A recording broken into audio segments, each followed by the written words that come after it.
Working in an all-male environment doesn't faze me. If anything, them being the group I have to work with is not what crosses my mind. They have to work with me. This isn't about them, not at least in my world. So working around men, there are a couple of things to understand. They are a little bit different than women in the sense that when men have a dispute at work and they don't get along, they have the fight and they're done with it. They have the dispute and they're finished with it. These guys will leave work, go have a beer, go have lunch, and be done with it and move on. Working with women, on the other hand, is a little bit different. So if you can keep in mind the difference in how men operate in the workplace versus how women work in the operate in the workplace, it's a lot easier, quite frankly. And sometimes I prefer it. I don't think everyone has a smooth transition into environments that are male dominated, but I will say this.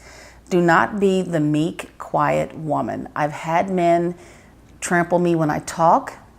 I'll be a nice lady up until a certain point, and then after that point, they get to meet the other Michica. When people want to cut you off, you keep going. At least I do. When people want to question what I know, I never walk in a room unprepared. I just don't. In my industry in commercial real estate, I used to keep a little yellow DeWalt blueprint book in my trunk. And I would go look at that book, learn what blueprint symbols were, so that when we had a blueprint review meeting, I knew what I was looking at. No one could talk around me, over me, without me. And so just make sure you're prepared if you're in a room full of men and you think you're going to try to be outdone by one of those men. It's just how I operate.